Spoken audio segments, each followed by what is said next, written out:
We are live. Hey, how about you, everybody? Welcome into the Auburn Live call-in show. I'm your host, Jeffrey Lee, Senior Recruiting Editor for Auburn Live on 3. Dadgummit. Today is Sunday, June 22, 2025.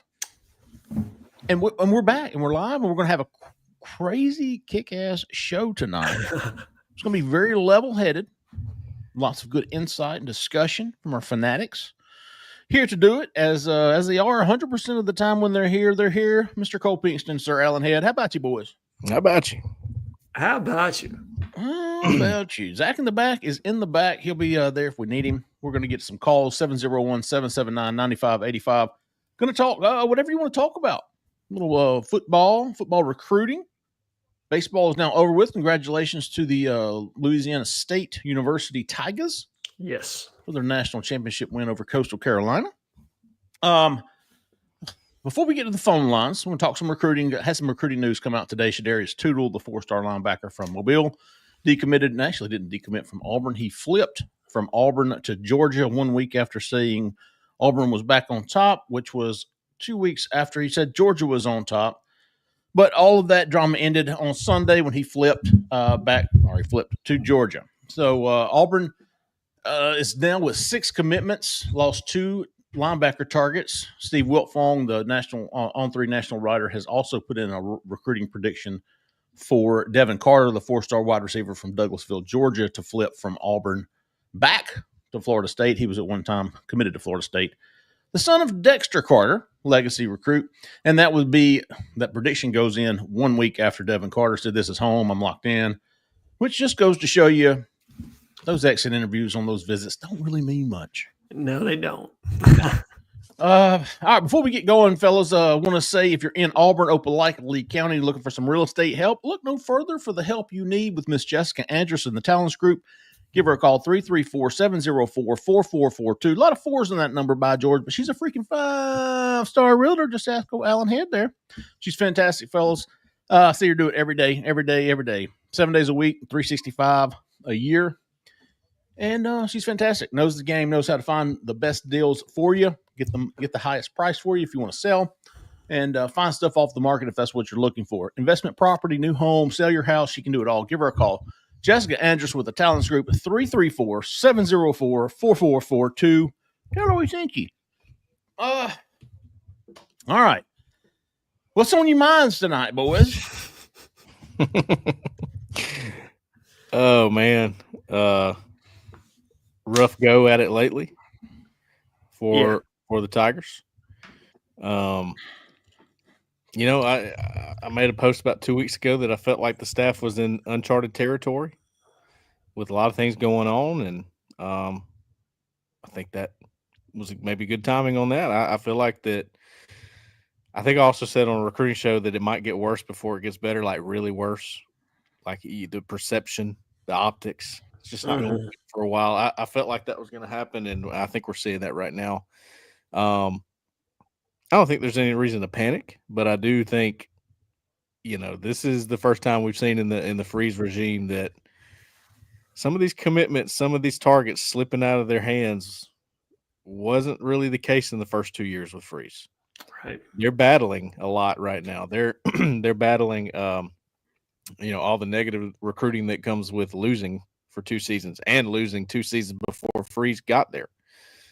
So, it's a rough spot you're in at the moment. You gotta fight through it and get to the season. I mean, everybody knows. Everybody's sitting there going, God, when is August 29th going to get here? This is ridiculous, right? Yeah, I mean, I don't want to be hyperbolic when I say this, but I do believe this is easily the most difficult stretch in recruiting that Hugh has had since he's been here.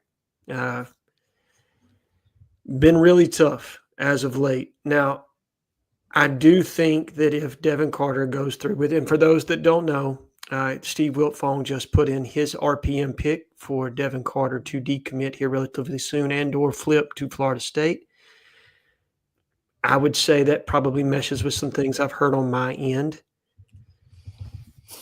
And if that comes to pass, I think Auburn will have one blue chip prospect in the class at that point. And that's just probably not what I've come to expect from this staff. Now, I think it's very layered, and there are a multitude of factors in this. It's not just the negative recruiting. I think there is something to the financial piece that the staff is still working through and figuring out. I feel like they'll get that fixed, but they are going to have to produce wins on the field at this point. This is a staff that's no longer getting the benefit of the doubt in recruiting. There has to be a product for them to sell and for them to be able to show that this staff has long-standing legitimacy and is going to be there when these kids get on campus.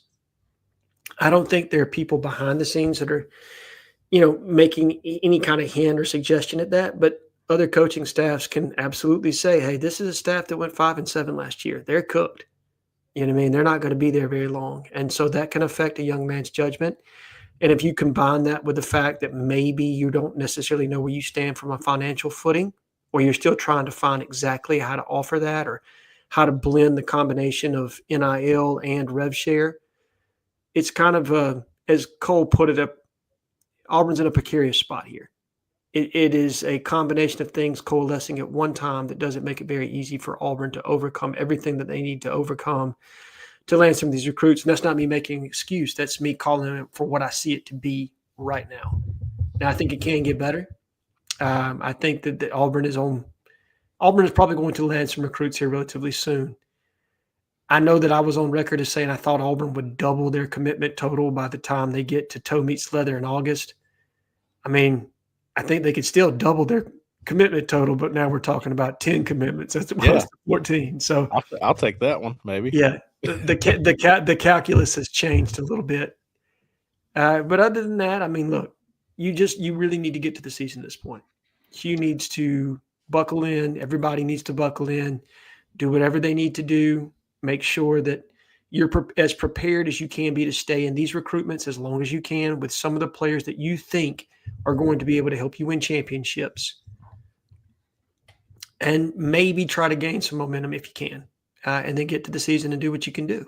I mean, that's as much, I think, as can be expected at this point. Yeah, I've said this a couple of times, dating back, I don't know, it seems like the past month. Excuse me. I personally, I didn't expect things to go as though they did last year as far as picking up momentum at the end of the summer. I knew this was going to be tough. I said, I don't think commitment season is going to be exciting for Auburn fans, and it hasn't been. I think, if anything, flip season is going to be exciting for Auburn fans. That's if Auburn goes and wins. So now I will say this: I didn't think it was going to be. I wouldn't have said losing Marquez Daniel to Florida and losing these other guys to other schools, Vadi Cleveland to Texas. I wouldn't have said that. But these are guys, in my opinion, Auburn can get in the flip season. They still sit good with a lot of guys. I just didn't expect Auburn to have a huge summer. I really did. So that's why I've been saying, man, it's either going to happen late summer or in the fall, or it's not going to. Right. And that's why I'm trying to preach patience, just chill.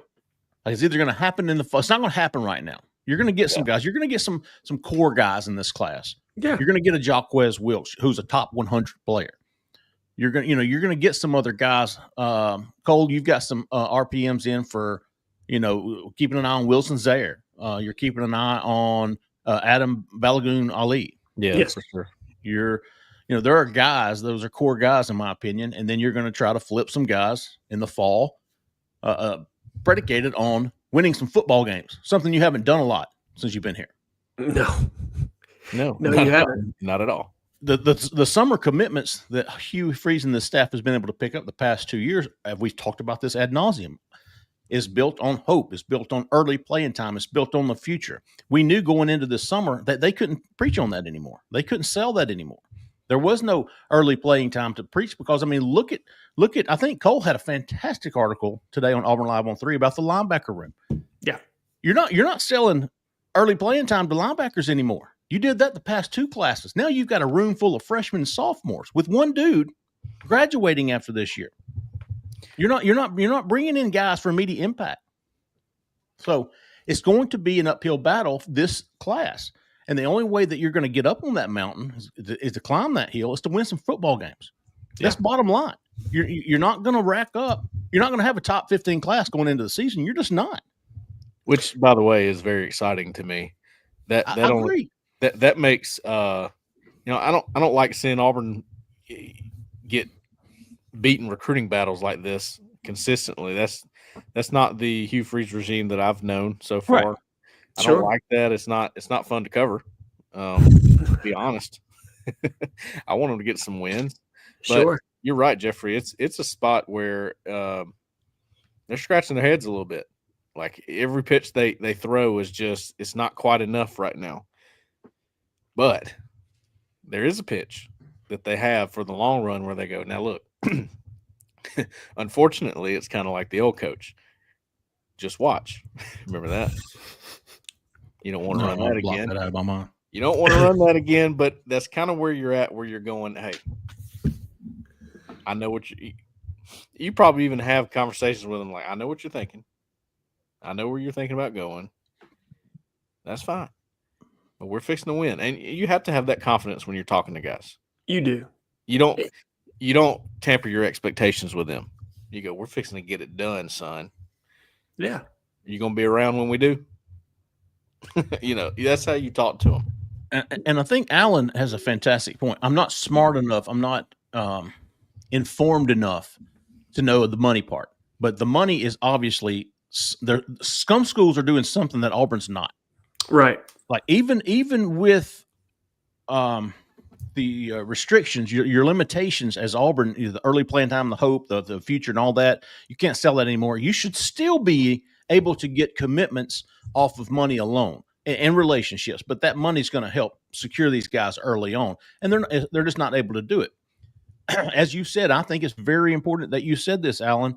Auburn has 2 blue chip. They have 6 commitments. 1/3 or 2/3 of them are foundation guys, right? Yes. Developmental guys. You got Devin Carter and you got Hezekiah Harris. That's that to me tells me, and I've talked to guys behind the scene, like, hey, how big of a handcuff is this? And it is, and I don't know why. That's why I said I'm not informed enough to know the why. It's definitely an issue. I just don't know what. What is Alabama and Texas and Georgia and Florida? What are they doing monetarily that Auburn's not? And I don't know. I don't either. We won't know until December, because if they can get all these commitments and then hold on to them, we'll know, hey, they got it. They meant what they said in June. Yeah. If not, we know, well, they threw out a number and made them happy and tried to hold on and make it happen, and they couldn't make it happen. I do know, the bag man's the bag man's coming back. Yes, all right, the bag man's coming back. We talked about this, I think, on the recruiting show this past week. With the salary cap, quote unquote, the salary cap, the rev sharing.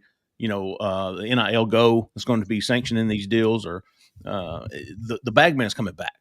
Bag man is back, but shit, Auburn ain't never been able to been afraid to send the bag man out.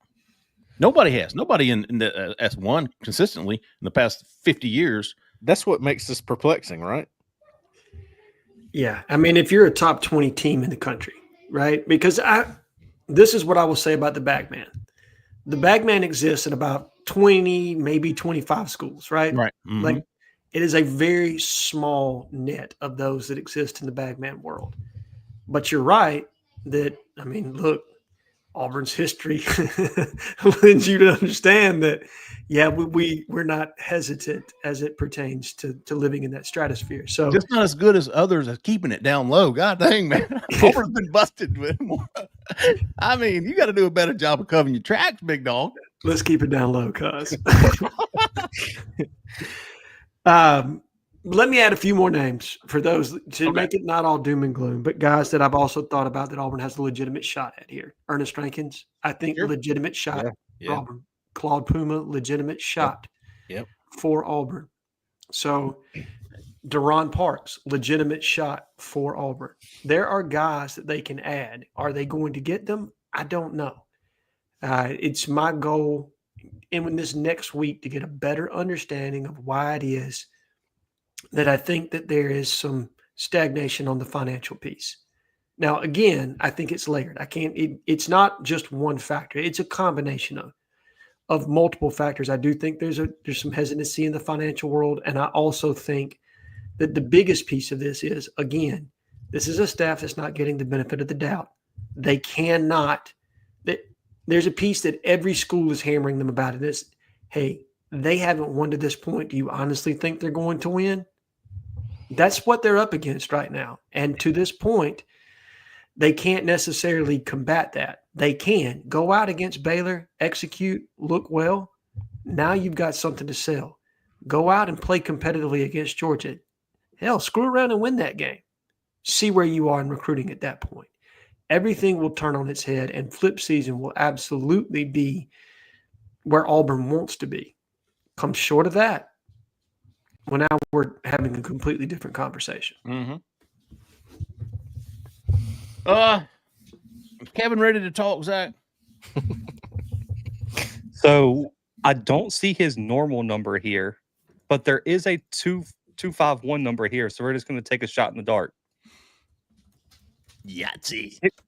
6558. You're live. Who we talking to? Where are you calling from?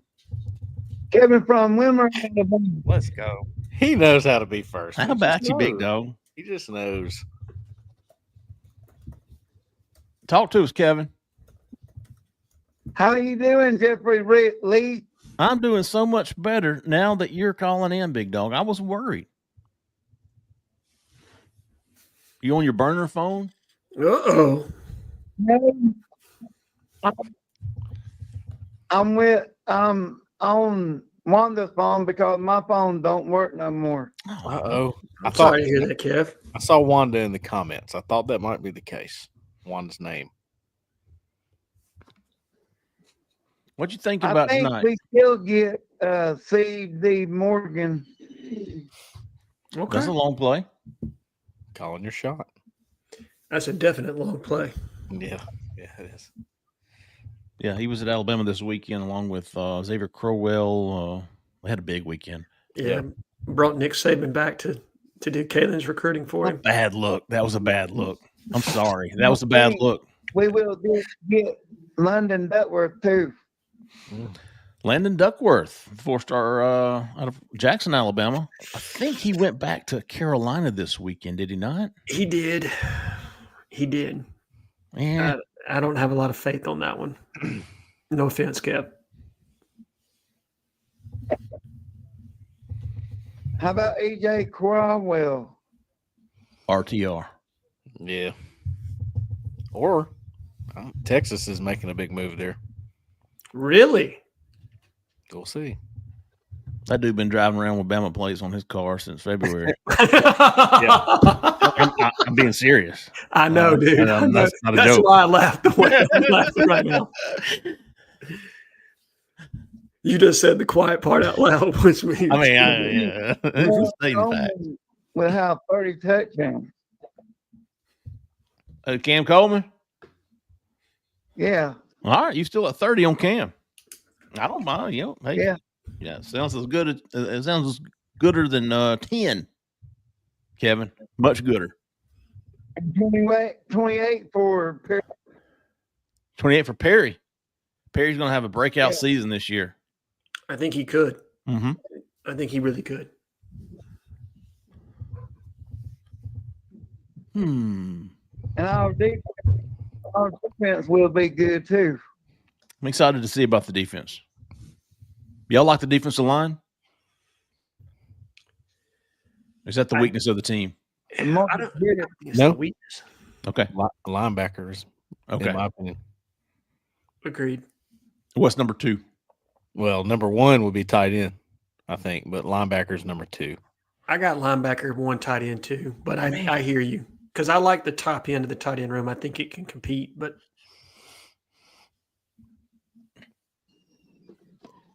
I just don't know what to expect from the linebacker room. I don't either. That's the main reason. Yeah, it could be great. I just don't know. It could be really good. It could be, bunch Yeah, of young Wanda guys. said, hey, Hey, Wanda. Wanda, how about you for us, Kevin?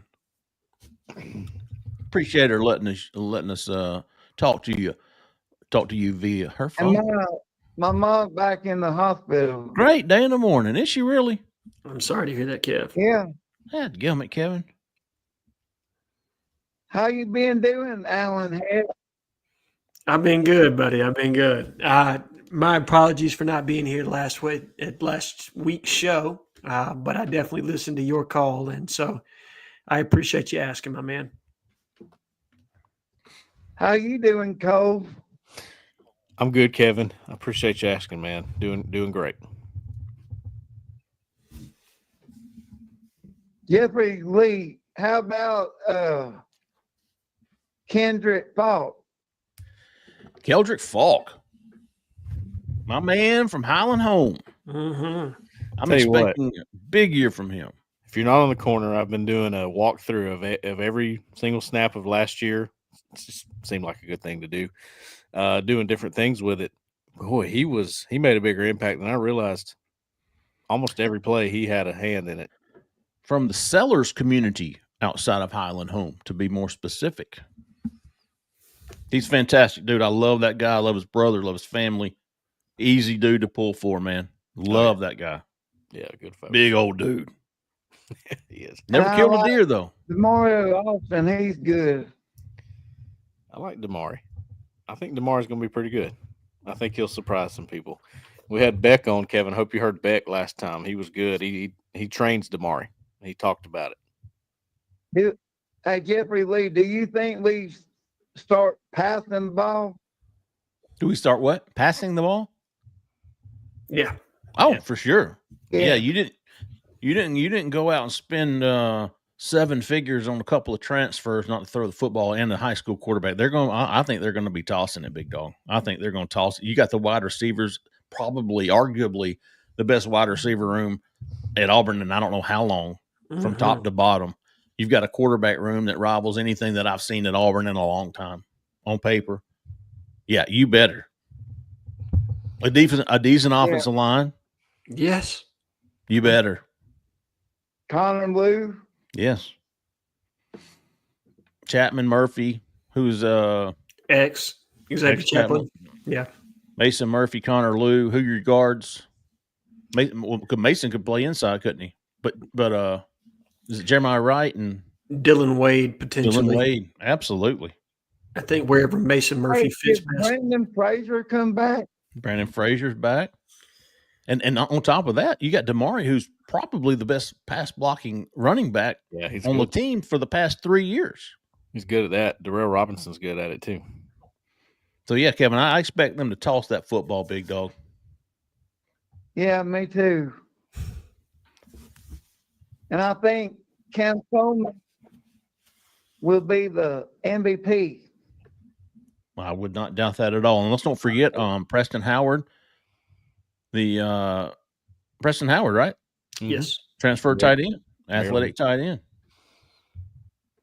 A lot of good things working for Auburn on paper going into the season offensively.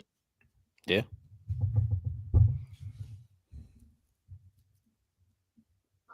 I guess I'll talk to y'all next week. Good stuff, Kevin. Appreciate you, buddy. We're going to keep your mom in our thoughts and prayers. Tell Wanda we said hello, all right? Yes, absolutely. Okay, bye. All right, see you, buddy. Good call. Kind of like how he rounds everything out. Cole, what you rocking on your head tonight? Is that a big old bull? Sure is. Whiskey Ranch. How about that? Yeah. Where'd you get that hat? That's a gift from the wife. Okay. My dad would say, that ain't no hat. That's a cap. This one, I think it's kind of big. It's more of a hat, really, than a cap.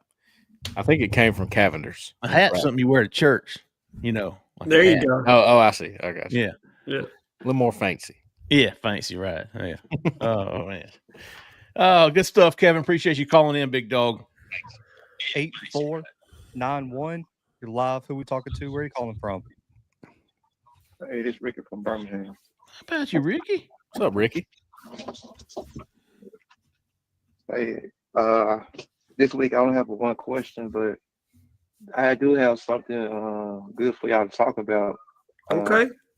It's been 25 years since 2000, so I'm doing an all-time Auburn team since 2000. So I did Anybody put else? offense together, but this week I'm gonna give you the offense. Okay.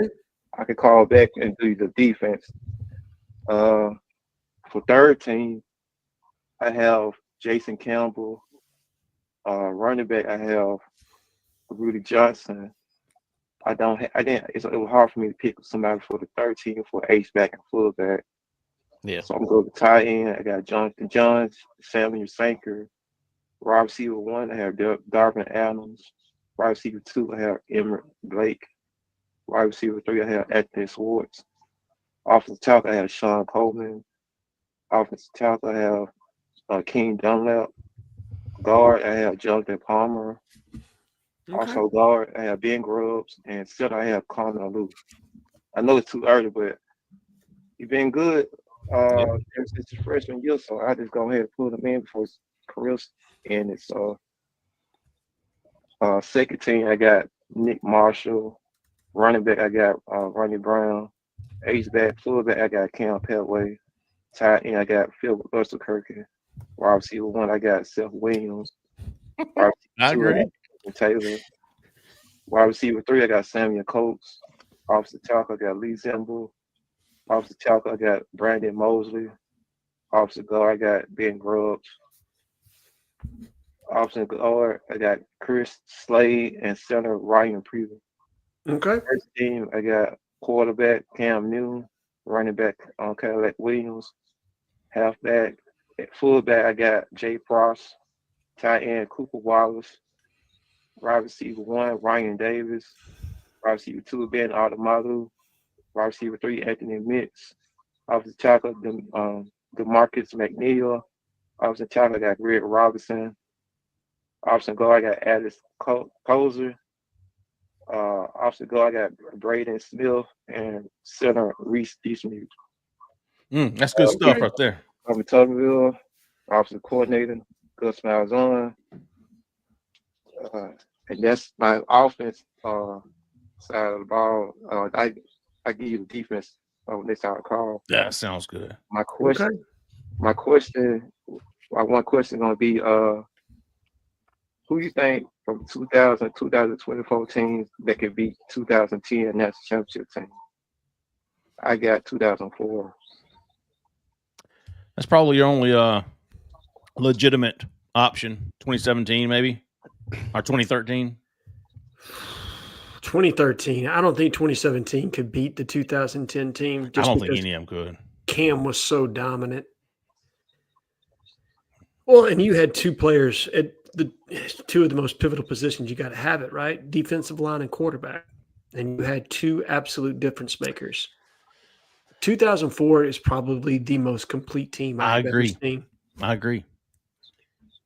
I mean, the way 2010 has some holes in it. Let's be honest. The Cam Newton field. Yeah, no doubt. I might take 04.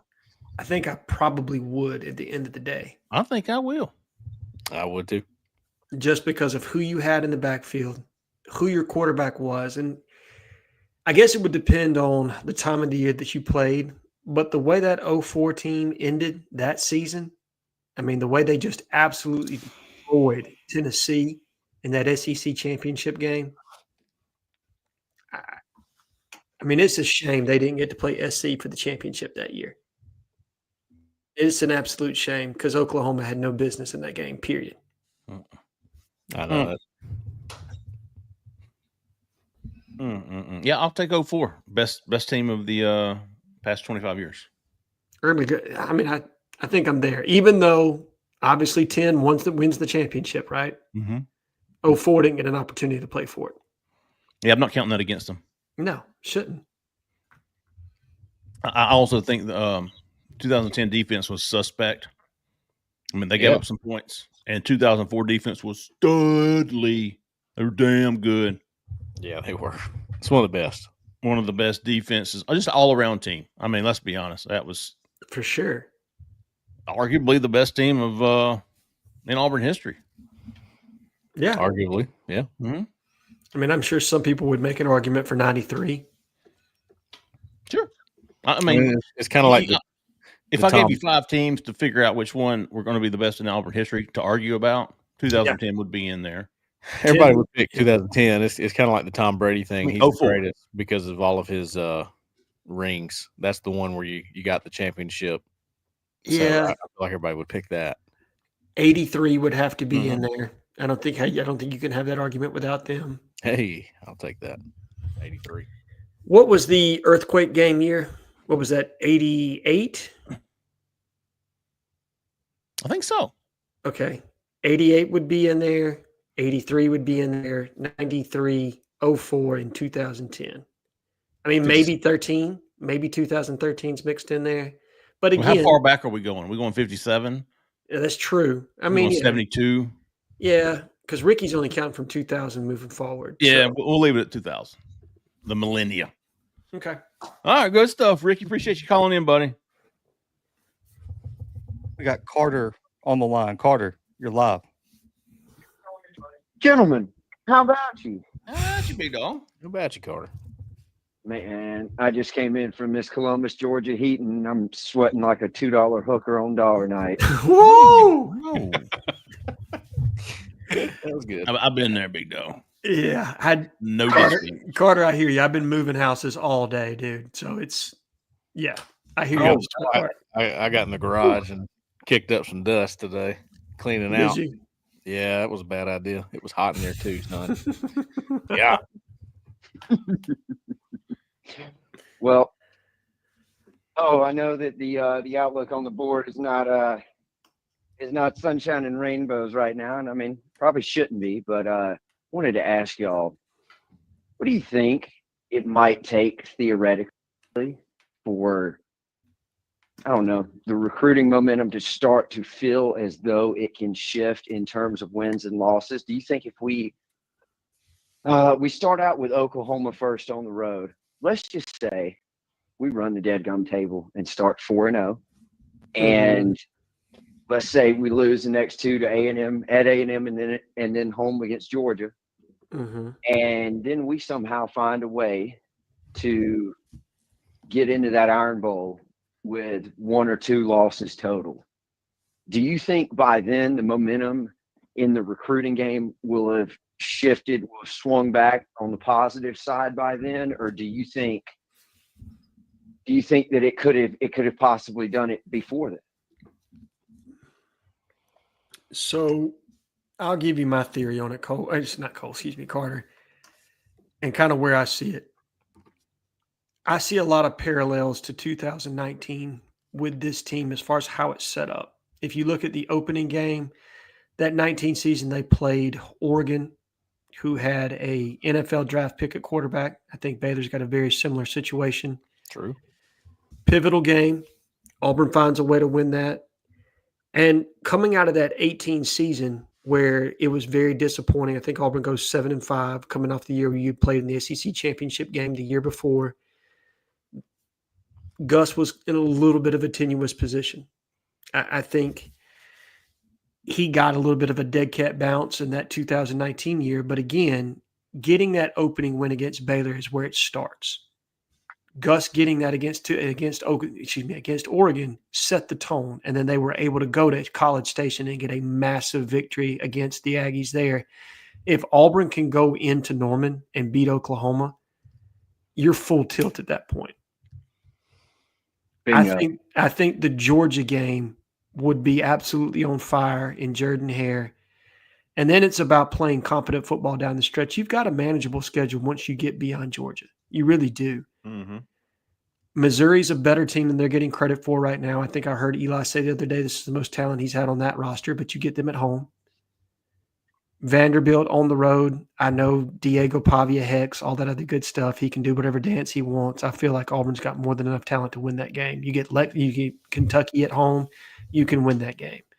You've got a bunch of other cupcakes mixed in there. There's no reason why, if you get through that first stretch at 4-0, that you can't be scratching and clawing for 9 wins this year. And if Auburn gets to 9, I fully believe that the possibility of having a top 10 class again rears its head and you have completely flipped momentum. But I do believe that the Oklahoma game and Baylor games are pivotal to getting that done. I think those are the two that you got to win out of that group where momentum really starts to shift.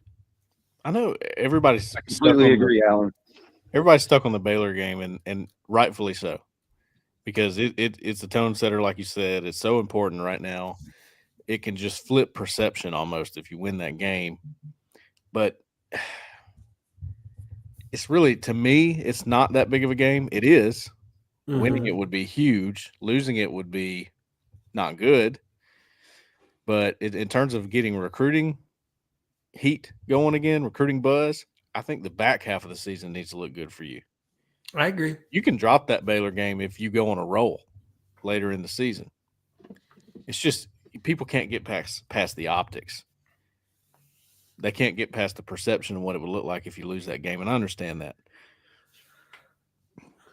No, I think to create the environment that you need for Georgia to make it as a big a game as you can, that's why Baylor's pivotal. It's not that it's going to change recruiting more or less, but it's going to change how the fans view it. And if the fans are engaged and into it, Jordan Hare is a different environment. It's a different place. And this team will feed off that. And that's why I think it's probably pivotal. And to your point, Cole, it's less pivotal for recruiting and more for momentum for the overall program, I think. Yeah. Completely agree, gentlemen. And I just feel like if you get to rolling, like you said, Alan, if we roll in there against Georgia and that place is thumping, I'm not saying I think we're going to beat Georgia, but I can tell you this: their rear ends ain't going to walk in there with a cakewalk on their hands.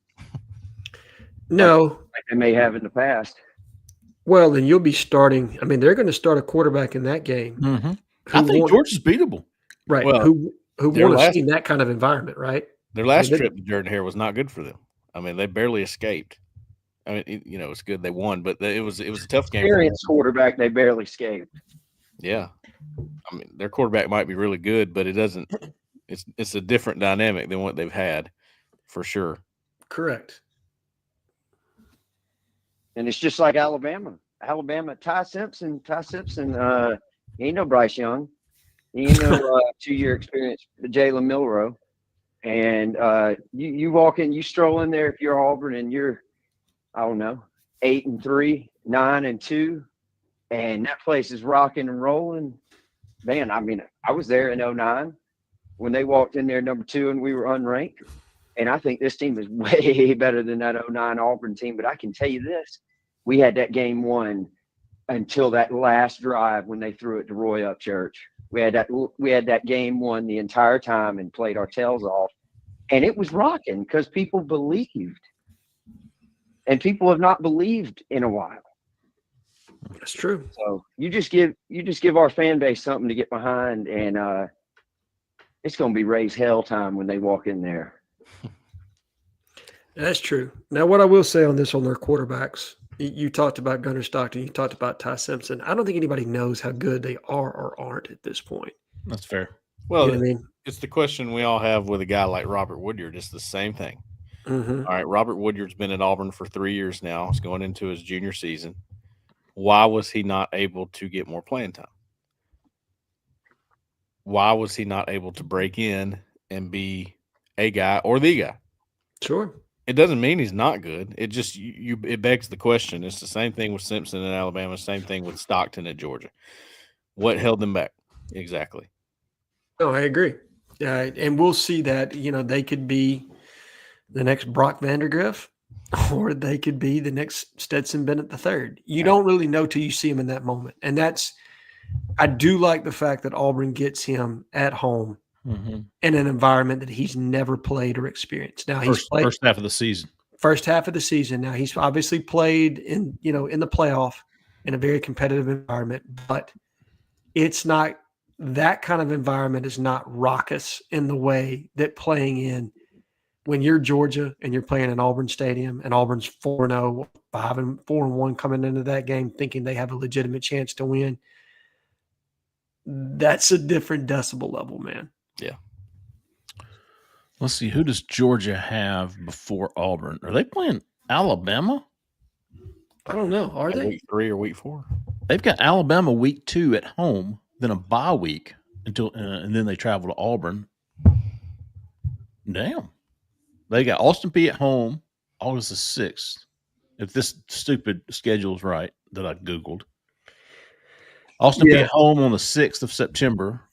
No, Yep. this can't be right. So No, I'm sorry. September 6th is Austin P. They go to Tennessee for week 2. They've got week 3 off. Week 4, Alabama at home. Week 5, Kentucky at home. And then they travel to Auburn.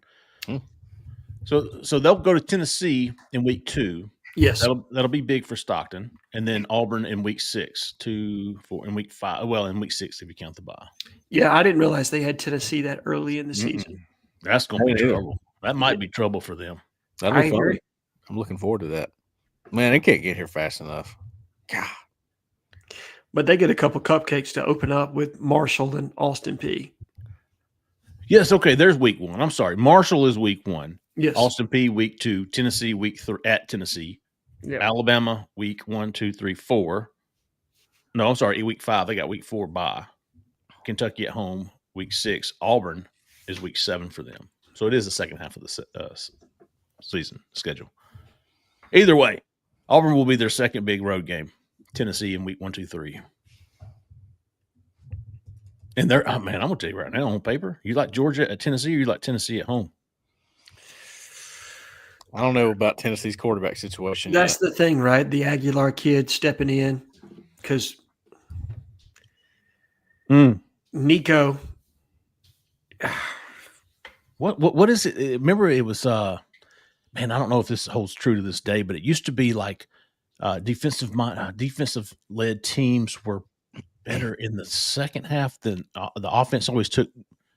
You remember this? This used to be like a myth. Yeah. I don't know if it was it was like the offensive minded teams struggled in the early part of the season, something like that. Either way, that's why I would go Tennessee. If they're, which is Heupel, he's an offensive guy. Kirby's a defensive guy. Correct. It's going to be a great game. I'm looking forward to that game. Yeah, that'd be great.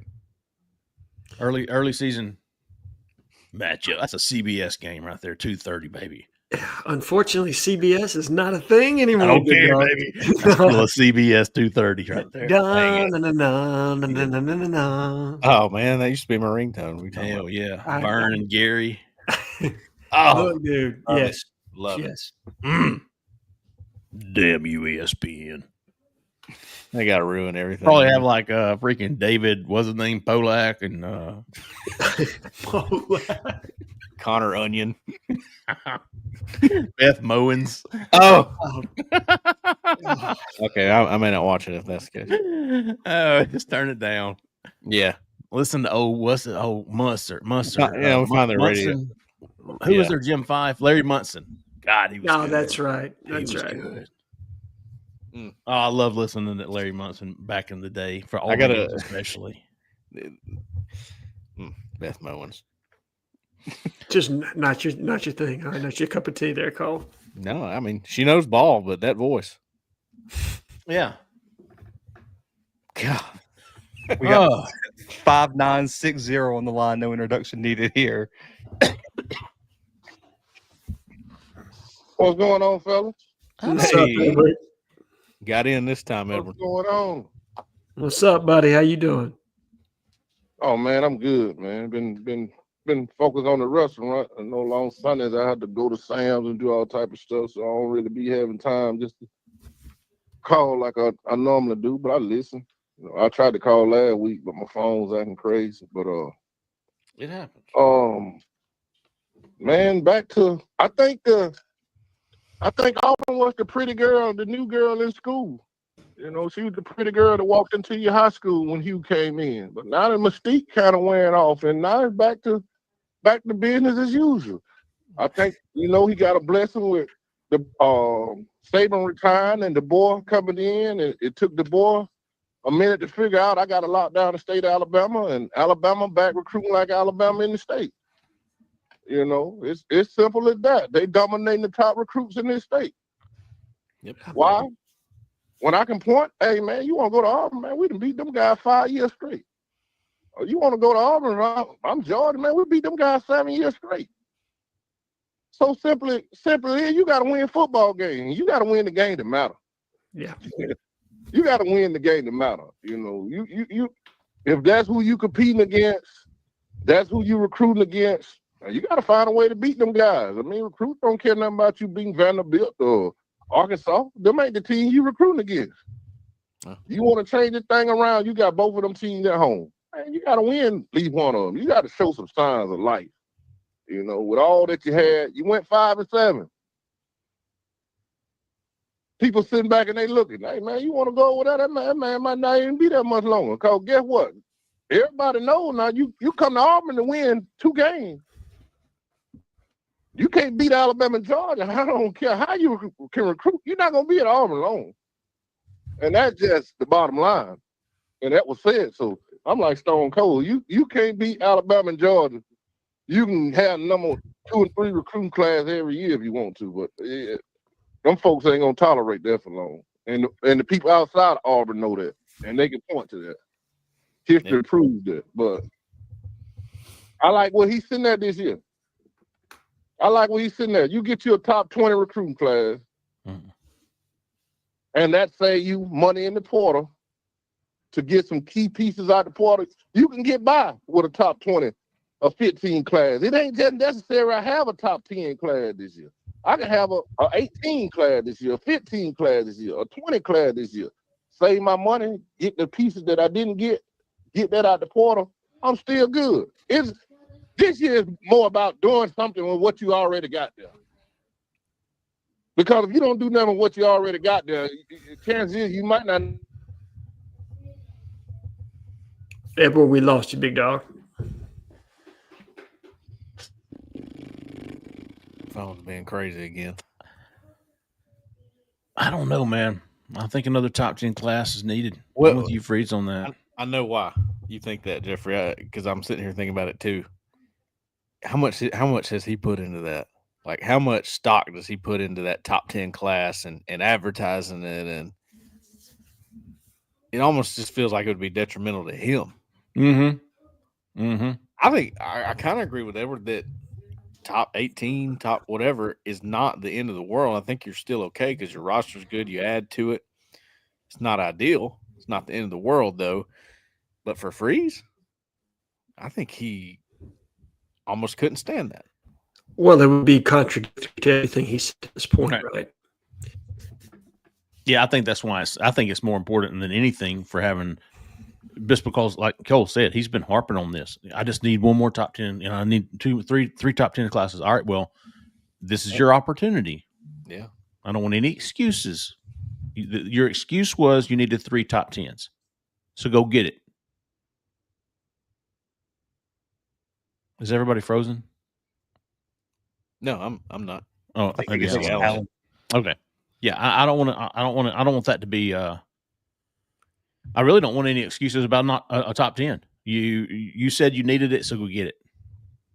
You said that's what you had to have to compete. So go get it. Well, you know, I hate to go there, Jeffrey, to this point, but it's kind of one of those things where it all comes out in the wash, the way I see it. They've recruited so well with this staff. Let's say that the staff goes and this season don't look any different than what we've been seeing. I mean, do you really expect them to still be around after that? I don't think they do, if that's the case. And then you hire a new coach and here comes that whatever again, excitement. You probably get it back. And don't get me wrong, wins, absolutely. But I think just as important, and I harped on this last year, I want to see some good football being played, because there are a lot of times last year where we watched shitty football. It's shitty. bad football. It's one of the reasons I'm walking back through the seasons play by play, because I just want to see how bad it really was. I want to see if you have the talent that's in place that you have been trying to get. Can that overcome the bad football you guys are playing? Right on. It's pretty bad, man. I'm seeing some bad fundamentals now. I will say I see that across the board in college football today. Fundamentals, evidently, they don't spend a lot of time on that. It's recruiting, right? I'm spending time on recruiting. We FaceTime kids at practice. I don't have time to work on individuals, fundamentals. That ain't how I was brought up. I know Edward, he's listening. We lost. I hate we lost him, but he's thinking the same thing. Fundamentals win football games. That's why he says what he says about you can get a top 20 class if your coach knows how to do it.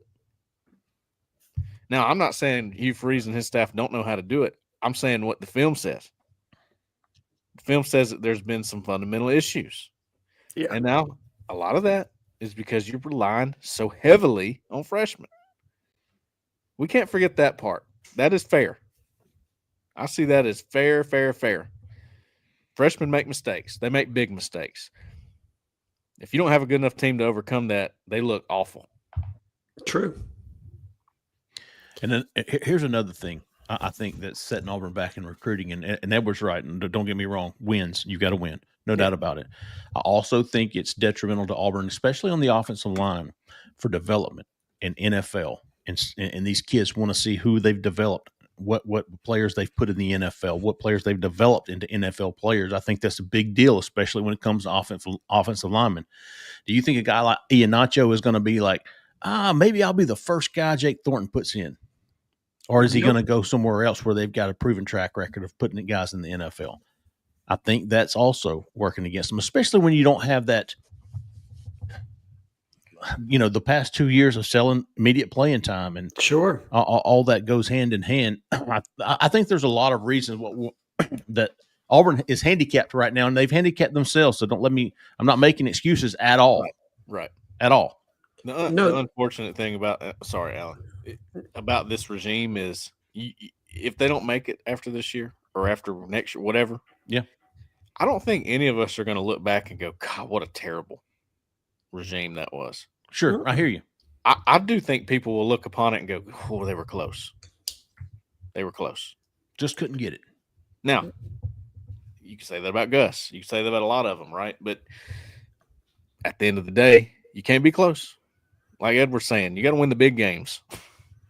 No, I think Edward's right. And I do want to piggyback off of something that Jeffrey said as far as NFL development is concerned. That is something that DJ Jerkin can sell right now. Right. And I think you're going to see that reflect in his recruiting. Crime dog. Crime.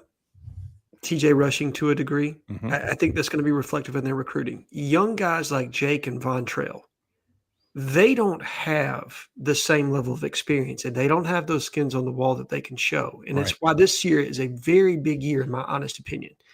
If Keldrick Falk and Xavier Chaplin are what we think they can be, now you have those draft picks to sell. You follow that up the following season, you have a young budding star and Amaris Williams potentially. You have Connor Liu, who also is a draftable prospect. Now you're getting to the point that you have sustainable production that you're putting in the NFL draft year over year, but they've got to get to that point. Right. Which is why this year is so pivotal, not just for wins, but you're right. Having players live up to their billing, getting those draft picks. Charles Kelly has eaten in the state of Alabama for an extremely long time. Why? A, because he coached defensive backs for Nick Saban, but because he's continuously put defensive backs in the NFL year over year over year. And guys will trust you. If a guy will go to bat for you that you've coached, it's why Rock Bellantoni, I think, will have success eventually because he contributed to Derek Hall's success. Derek Hall goes to bat for him. Oh, absolutely. When you have somebody that is willing to stake their namesake on your reputation, that means a lot. And that's a lot of credibility with other young recruits when they see somebody in the league that's producing and they say, hey, this guy played a part. I mean, look at Greg Brown, okay, when he coached at Auburn. That dude was goofy. Didn't look like he ever played defensive back a day in his life. How is this guy going to teach me anything? But Clinton Dix swore by him, and Auburn got recruits on Ha's word, okay, that Greg Brown knows exactly what he's looking at. And guess what? He went and plucked Roger McCreary, and he probably turned out to be the best defensive back Auburn's had in the last 5 years. Good point. And this is one of the things I love about this staff. They do get it. They do get it when it comes to recruiting. It's not like they just forgot how to do it with the recent things going on. You don't get what you have on roster right now for 2 years of losing seasons if you don't know how to do this game. Okay. Yep. So they know what they're doing. That's why I love the investment that they make in an Xavier Chaplin. Because people have asked us, how many years have people been asking you, Jeffrey, you, Alan, Justin, why can't Auburn recruit offensive line? Yeah. Because they don't have look what we did with this guy. Now, with Chaplin, they've made a heavy investment in him. All right. Sure. I don't think that's a secret. He's already got first-round implications being thrown out there. I don't think he's a first-rounder. I think he's an NFL guy, no doubt. But you get that happening. You take a guy from Virginia Tech to Auburn, he ends up being a high-round draft pick. Sure. Boom. You got their attention. I don't know if you can land them. You got their attention, though, where you don't have it right now. Agreed. Same with Keldrick. If Keldrick's a first or a second-round pick, that's a huge deal for Vontrell. Having coached him for 2 straight years, increased his production year over year, now you've gotten this guy drafted. It's why when, if you've got your GM cap on and you're looking at who Auburn could hire for the staff, how they fit into it is a huge piece. And Vontrell and Jake fit into the staff phenomenally. But you always wonder, could you have gone and gotten a Rodney Garner who has that pedigree that you can sell and immediately helps you? Yeah. But I think Hugh was determined to find the next Rodney. And this will be a big step for Vontrell in becoming that next good defensive line coach. Same for Jake. He doesn't have that long line of putting guys in the league yet like a Matt Luke does, right? Right. Yeah. But he can start right now by getting some guys into the NFL. And once you do that, other guys will trust you. It's how it works. Mm-hmm. Oh, you got any more for us, Zach? Yep, 2 more. All right. 3688. You're live. Who we talking to? Where are you calling from? Hi, fellas. How you doing tonight? This is Jonathan from Troy again. Hey, how about you, Jonathan? Doing pretty good, fellas. Doing pretty good. I hate to hear about Shadarius Toodle. Yeah. I'm really hoping we'd be able to hold on to him. Thought he'd be a bright spot in the future linebacker core for us. However, I do think we might have a chance to flip him back in flip season. I agree with you, Mike Lee. I think flip season is going to be a little more exciting than commit season. Can't be any worse. Yeah, couldn't be much worse. Right. Let's say that. I just got a couple of things that I want to ask about, or one comment on. I think this season, as far as the football season goes, I think we're going to have a really good year this year. I think we're going to have probably potentially the most prolific offensive passing game that Auburn has seen ever in the history of the program. I think Cam Coleman is going to blow by that 1,000-yard mark. I think he's going to get around 1,300 yards. He's probably going to get around 10 to 12 touchdowns.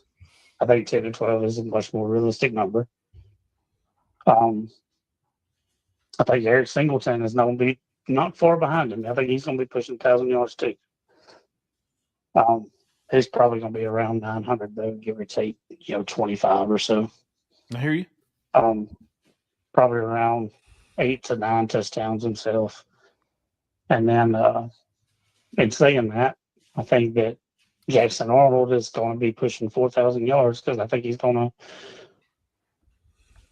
between 35 to 4,000. He's going to be the most prolific passing that Auburn has ever seen. But I think he's going to do really good this year. I really hope. I think we are going to see a win total of 9 to 10 wins this year. I think the 2 that we lose, period, is going to be Texas A&M and Georgia. I think the 3rd that we potentially may lose will be Oklahoma. I think that's the word. I think we're going to beat Alabama this year. I think it's that time coming. Fear the thumb. What do you guys think?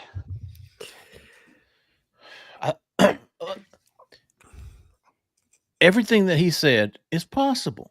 Yeah, I can't argue about most prolific passing team in Auburn history. I can't argue that. Might be. It's this team is capable of it. Sure. And Jackson's got all the tools from a physical standpoint. Right. On paper, you've got everything offensively to score and put up monumental numbers on offense. You really do. Yeah. What holds you back from Auburn not doing that? What makes you think it can't happen?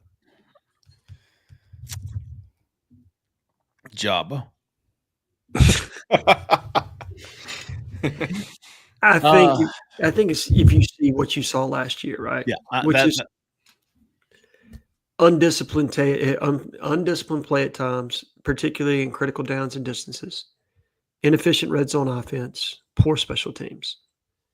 If you see the same product that you saw last year, and I think they're going to get some of that corrected. I honestly believe they're going to get some of that corrected. But do you still see some of it? And that's what concerns me. And it also concerns me a little. And this is not me in any way trying to take a shot at Jackson Arnold. But again, there were times last year I felt like he struggled with the anticipatory part of the game. The ball just got stuck in his hand far too much. And he fumbled the ball more than I would like. Now, is some of that him being a first-time starter, the wide receiver core being a mash unit, the offensive line up front was not good. You fire your offensive coordinator, and before he got fired, he had never coached quarterbacks a day in his life. So it's a perfect storm of circumstance for things to happen that explain why you may have had issues.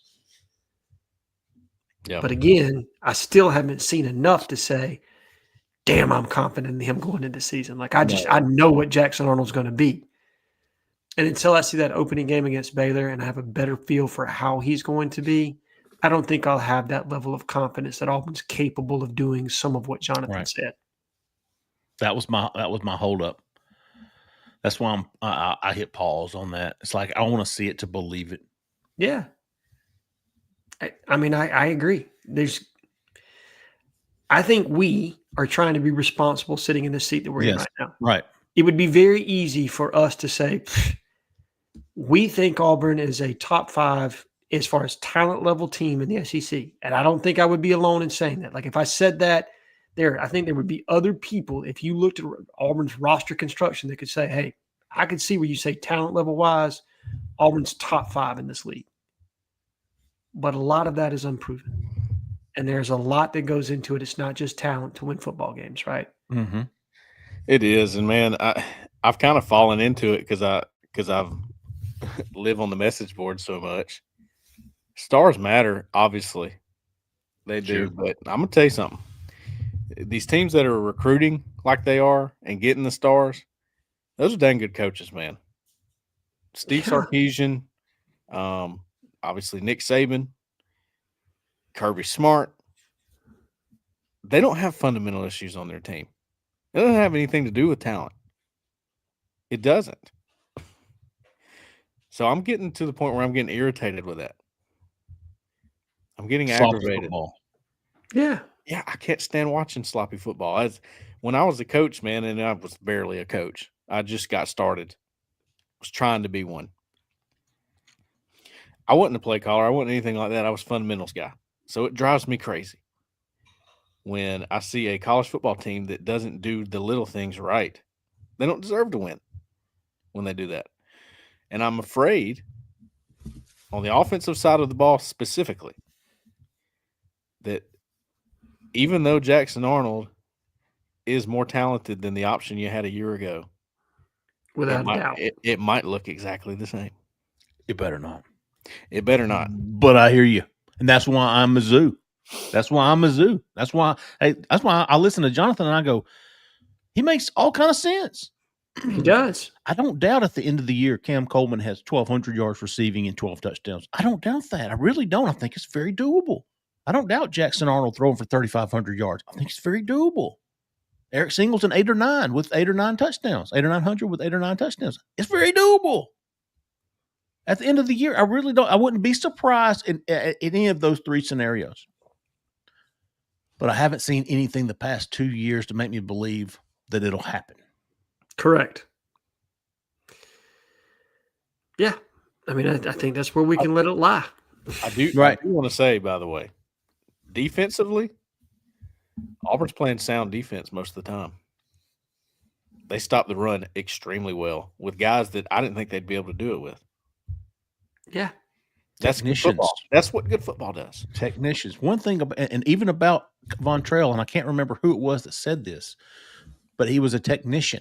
He watched them practice, and he watched Von Trail in the drills and how he taught this. And I think it might have been a recruit or somebody, but he was just zoned in on this guy, and he was like, "Wow, you know, he was very technical and fundamentals." And do you remember this, Cole? Was it Jay Hardy? Maybe it was somebody that was. It was just like he was like, "Wow, I've seen a lot of D line coaches, and this dude just blew me away." That might have been James Ash, actually. It was one of those transfers, I think. Yeah, I think it was a transfer recruit. I will tell you who said it about Von Trail, and it surprised me when I heard it. It was one Pete Jenkins, who might be the greatest defensive line coach of all time. And Von Trail had shared some time with Pete, and he talked about Von Trail's Pat Dye's guy? No, that was so Pete replaced actually Wayne Hall on Terry's staff. On who? Terry Bowden. Okay, yeah, he was okay. Yeah. Late 80s, early 90s Auburn. Yeah, he was handpicked by oh God. Jimmy Rain. No, I'm just kidding. Hey. No. Who was the defensive coordinator that thought he was going to get the head coaching job? Just passed. Brother Oliver. Brother Oh, Oliver. yeah, Bill. Yeah, Pete was handpicked by Brother Oliver. But maybe the greatest defensive line coach of all time. And he just raved about Von Trail and what he's capable of. His acumen, the way he teaches, the way he relates to kids, how they trust him. So it's all there. And again, just for Von Trail, he's just young, right? And he doesn't have that same level of experience yet in the production realm. I think he knows what he's talking about. I saw a defensive line that played disciplined football last year. They sure did. You know what I mean? They stayed in their gap. They played assignment football. And that in and of itself to me shows that he knows what he's doing. Again, this is when I made that point earlier, it's about getting recruits to trust him. It's not what my eyes see. It's getting recruits to buy into, yes, he's developing guys. And I think you need some proof of concept of putting a guy in the league to get that done. And, you know, I'm not a Hugh Freeze basher by any means. I just point out things that are glaring. And to me, that part of it has been glaring. I will give Hugh Freeze credit in this regard. Dude has good defenses. Always has. You go back and look at all his teams that were good at Ole Miss, Liberty, their defenses were good, man. So that's under his tutelage. Maybe you give the credit to whoever his defensive coordinators were at the time, his defensive coaches. He's had good defenses. Trying to think who was his DC. Dave Womack at Ole Miss was his DC. And then at Liberty, there was a variety of guys. It ended up being Josh Aldridge's last year. Aldridge. But prior to him, it's the guy that's at SMU. I'm trying to think. He's a riser. Really good young football coach. You know, it hit me we were talking about skins on the wall and Auburn signing 5-star guys and stuff like that. And you look at the one thing that Hugh Freeze has developed since his time at Ole Miss is wide receivers.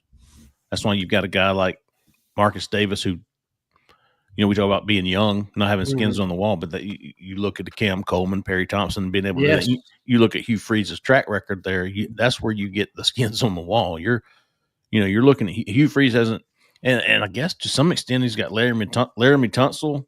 Yeah, on the offensive line. Kim Deechey on the other side. Yeah. So there are some proof of concepts there. Allen would like to have. No, he's definitely got some in the wide receiver world. I mean, he put some of the better guys. I mean, I think he's got multiple first-round draft picks, multiple second-round draft picks that he's put into the league. So, all right, that's great. That's a great show, man. I liked from top to bottom. Mm-hmm. Top to bottom. I thought we had some really good discussions, some really good calls. Kevin always keeping us straight and getting us started off on the right foot. Ricky from Birmingham came in with his 3-team All-American, All-Auburn offense. And then he had a good question on going away. Kind of got us talking 04 over 010. Carter Malden, the Bammer lover. Always got us some good stuff. Edward from Selma. Appreciate you, big dog. And Jonathan I thought was maybe the call of the night. Yeah, he was good. I thought it was Yep. great. Some great talking points. And I'm going to tell you, if those numbers do come to fruition, which is very possible, I think it's going to make a big difference, not only on the football field, but in that recruiting class as well. Agreed. Yeah, it'll make a huge difference. Mm-hmm. So let's. I understand the frustration with recruiting right now. I'd like to say it's to be expected, but I still get it. Yeah, I still get it. I think things are going to turn around. I don't think Auburn's going to. I still think top 10 class. I do, and I really do. Yeah. I think if Hugh Freeze says he needs another top 10 class, he's going to do what it takes to get a top 10 class. I have that confidence in him. I feel like the football team's in a position to do enough to not hinder getting a top 10 class. So we'll just see how it unfolds. Got some commitments coming that ought to perk everybody up heading into 2-a-days. They don't have 2-a-days anymore, do they? No, they'd probably be better at fundamentals if they did. Oh, No, they got one in a walkthrough. Yeah. Dead period is tonight at midnight. So visits are over with until I think it's the end of August. And if you have a game, and then September 1, if you don't, I think you can host recruits if you have an August game at home.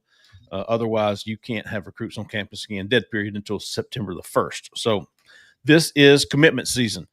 A lot of announcements coming up over the next few weeks. Several to keep an eye on for Auburn. We'll keep you all locked in at Auburn Live on 3. Don't forget, if you're in Auburn, Opelika, Lee County, need some real estate help, look her up, give her a call. Jessica Angis with the Talents Group, 334-704-4442. Want to thank everybody for listening. Thanks everybody for watching, calling in. We appreciate y'all, man. Love doing it. We'll be back this week with a recruiting show either Wednesday morning or Thursday morning. Look forward to Auburn Live on 3. For Cole, for Alan Head, for Zach in the back, who stayed in the back, I'm Jeffrey Lee, man. Y'all stay that left lane. See ya.